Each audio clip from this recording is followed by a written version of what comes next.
main topic we are going to deal with. This is the definition. As I have explained, it is with a non-obstructive coronary artery disease. It's a evolving concept in cardiology. It represents heterogeneous group of ischemic myocardial injuries without obstructing the coronaries. And you can have even highly sensitive top-body elevation. So to understand the concept, we have to understand what is the epicardial artery, what is arteriole, and what are all the small arterioles between 40 to 100 microns, and what are all the capillaries. And this is the place where the circulation to the myocardium plays a very important role. For good blood supply to the myocardium, we need to have all these to be normal: the epicardium, pili arteries, arterioles, and the capillaries, as well the endothelium, which has to be normal. If it is affected by atheromatous process like this, or any spasm like this, there will be a reduction in the blood flow, leading to compromise of the capillary circulation, leading to myocardial damage. And this is in total, ischemic heart disease can be classified into stable coronary syndrome and acute coronary syndrome, among which you have in the acute coronary syndrome, unstable angina, NSTEMI, STEMI, and separately the MINOCA has come as a separate classification.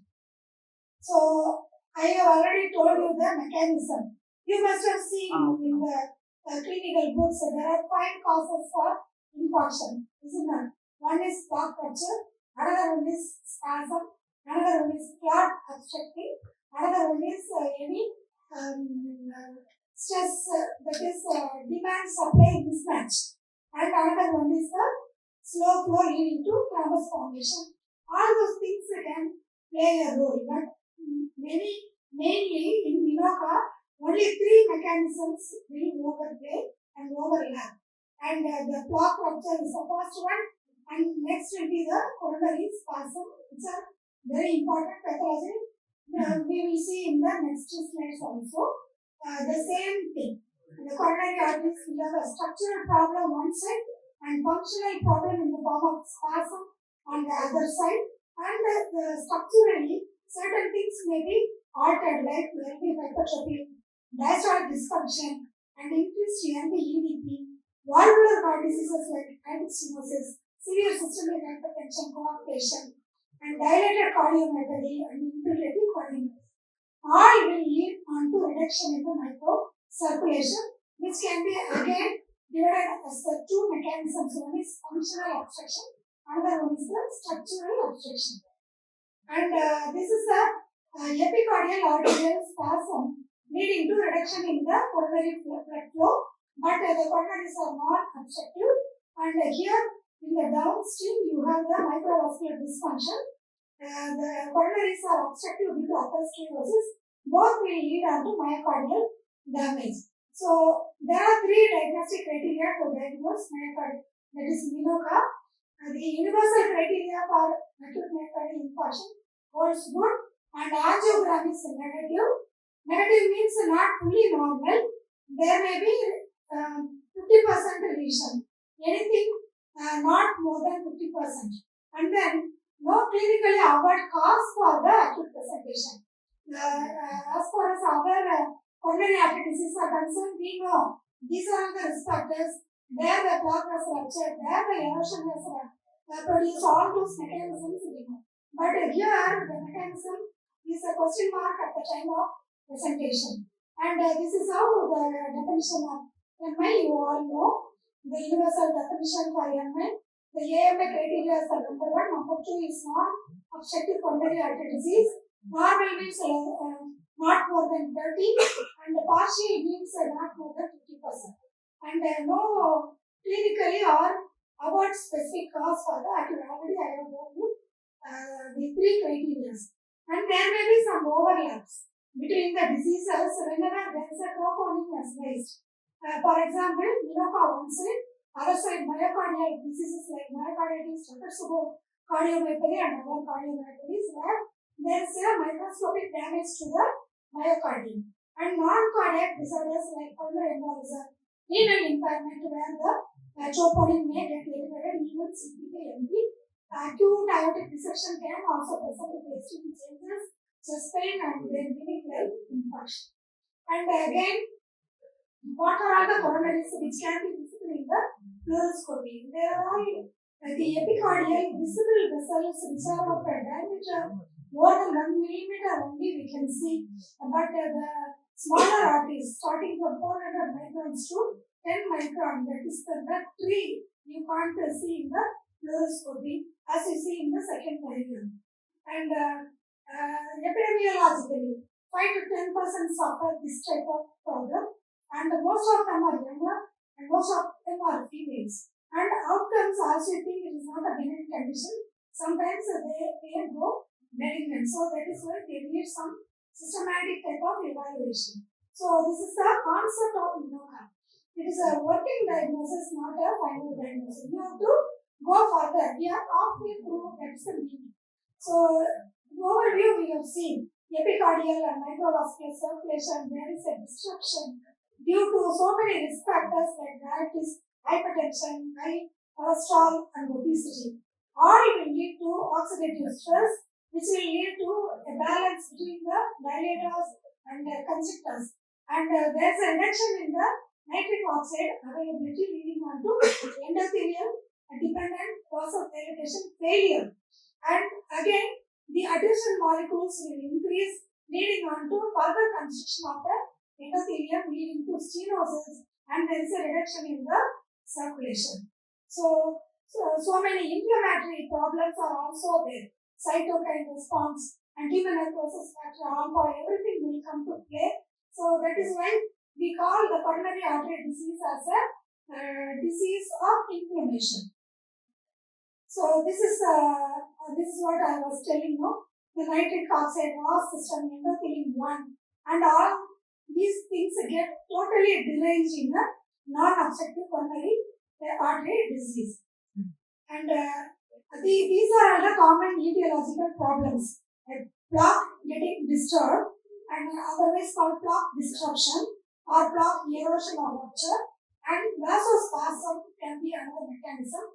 Dissection, the SCAD, spontaneous coronary artery dissection, and thromboembolism, microvascular dysfunction, and demand supply mismatch, as I have already told you.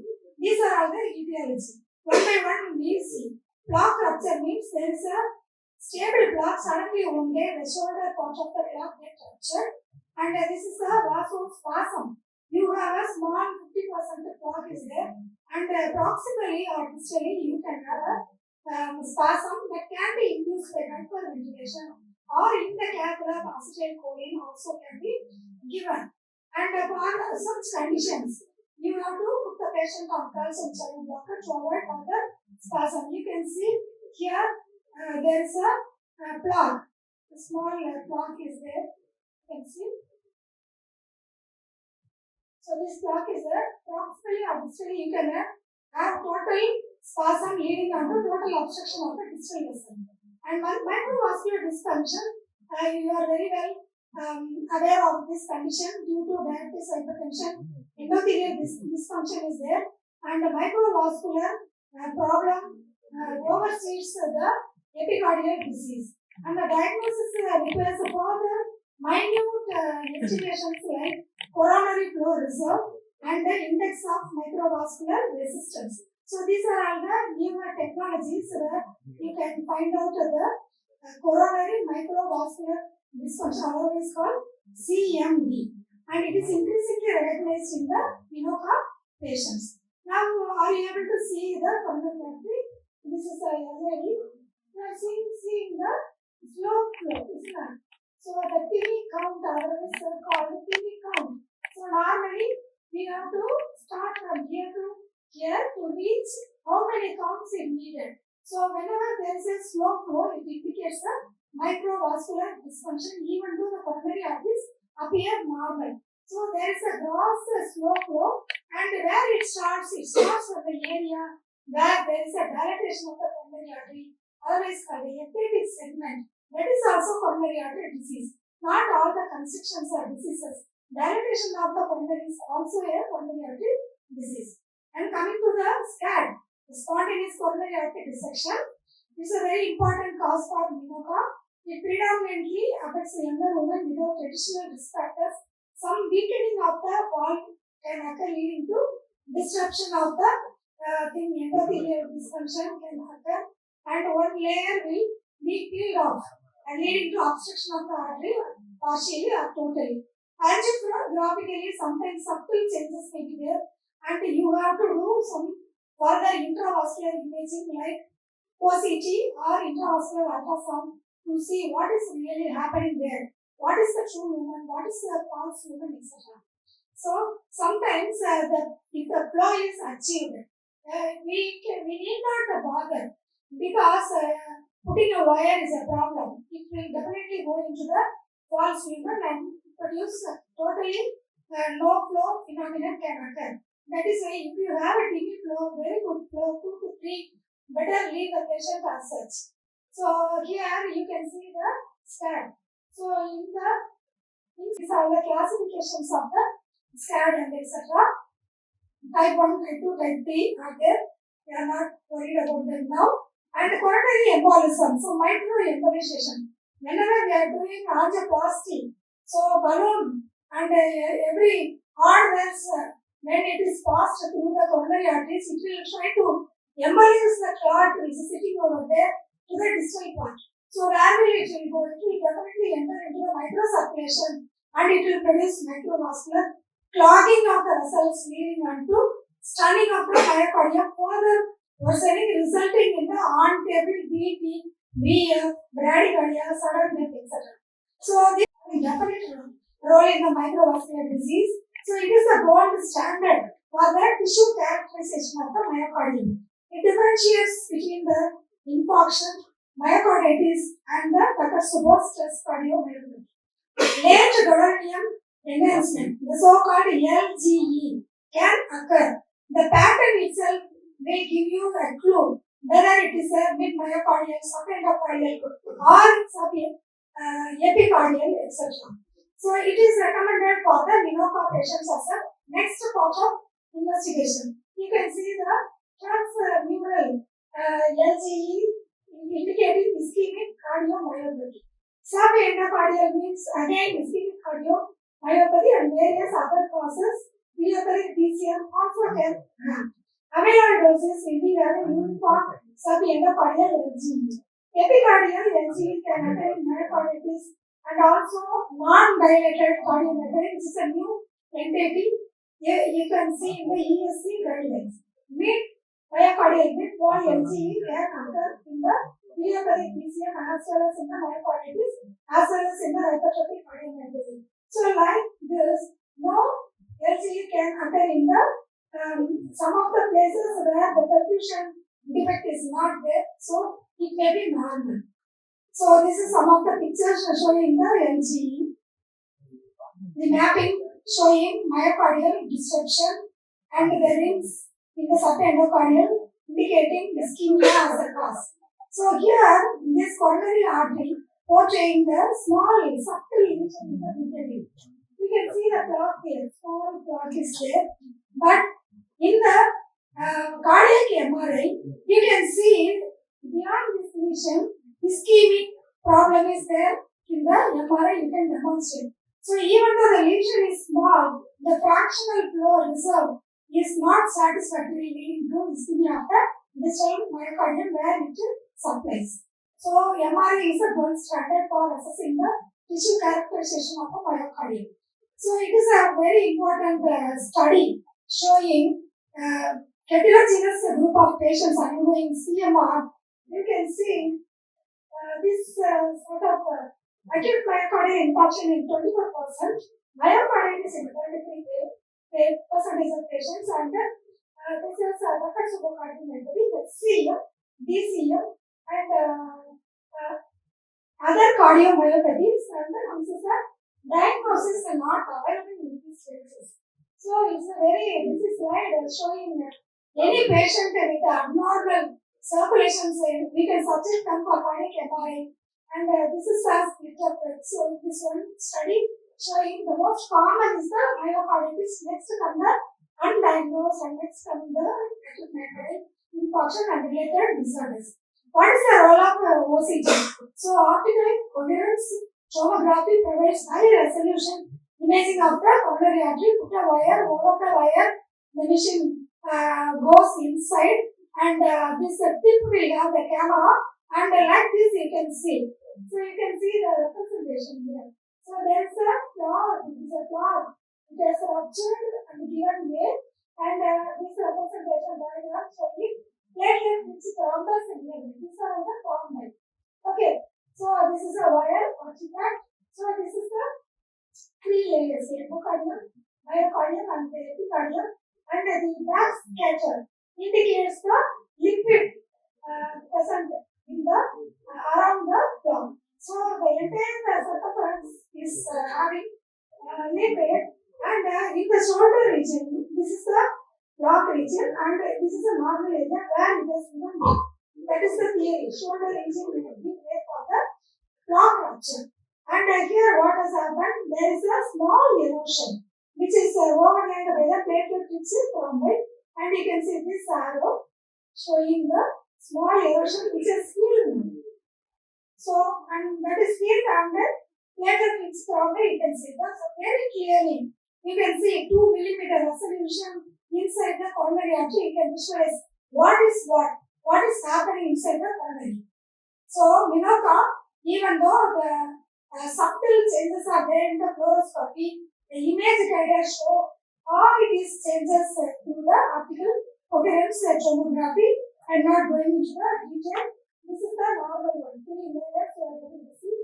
This is a fibrous clot, thrombus, back scatter means red thrombus, no back scatter means white thrombus, lipid clot, we have a shadowing artifact, and a calcified clot, we have very severe shadowing artifact. So like this, we can characterize what is there in the coronary artery. These are some of the examples of the coronary lesions by OCT. Again, like the same manner, by using intravascular ultrasound, which produces somewhat characterization to the deeper one, that is the mid layer and the adventitial layer, you can see better, and it detects plaque burden, remodeling, and it complements with the OCT in the selected cases. It is useful when the OCT is not feasible, and also in the large lumen like left main, we have a large lumen. So intravascular ultrasound gives the imaging of size in the left main, aorta, arterial lesions, etc. So this is a one patient showing normal coronary artery. It is not showing any problem, but in the IVS you can see a small erosion which is severe. You can see in this picture, and there is a diagrammatic representation also you can see. So don't think that Minoka patients are having normal coronaries unless otherwise proved by IVS or OCT. And these are all the diagnostic algorithm for the Minoka. Once the patient is suspected to have a heart attack or the angiogram is normal, we have to subject the patient for thorough echocardiography, D-dimer blood test to rule out pulmonary embolism, and also endomyocardial biopsy for certain cases to diagnose myocarditis, IVS OCT for the lesion characterization. So this is a diagnostic algorithm. Step 1, 2, 3. Cath lab, what is the step? After angiogram, you have to go for the IVS or OCT or vasodilatory test like acetylcholine, etc. So this is a bedside algorithm. Clinical history, physical examination, ECG, blood test, and the CTPA, the CT pulmonary artery angiogram, and the CT brain for ruling out any associated problems, encephalopathy, etc. And the post-discharge care also one has to advise the patient to go for cardiac MRI, because at the time of admission, patient may not be able to go for MRI. So these are all some of the working diagnostic algorithm. Coming to the coronary flow reserve, I will skip these slides. I have told you these are all the measurements to find out what is happening inside the coronaries. So you can see this playing of the curves due to adenosine once given, the distal lesion will have the reduction in the blood supply. So there is a spraying of the curve leading to FFR of 0.7. That means aorta, if it is 100, after the lesion it has to be 90. 0.9 will be the normal. If it is less than 0.8, it has to be addressed. Here it is 0.7, so you have to put a stent into this lesion because the fractional flow reserve is low. And these are some of the studies on Minoka, Swedish study, Minoka back study, telling what are the mechanisms underlying, what are the management we have to give. So having diagnosed Minoka, we have to go for the antiplatelet, anticoagulation and symptom stabilization by nitroglycerin, etc.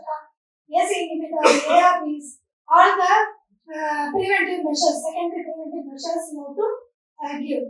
And control of hypertension, you have to know the numbers. 130, 80, and HbA1c of 7, and dyslipidemia means 55, 85. LDL should be less than 55, and non-HDL should be less than 85. These numbers you should not forget, and you have to give the lifestyle modification, cessation of smoking, etc.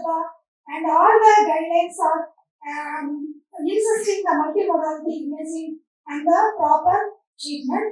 So to conclude, Minoka is a complex and heterogeneous syndrome. It requires a systematic multimodality diagnostic approach and the mechanism-specific therapy. If it is a scan with the flow, you leave it. Total occlusion, you try to do something either by intervention or by surgery. Like that, if it is a spasm, give the anti-spasm medications, mainly the calcium channel blockers.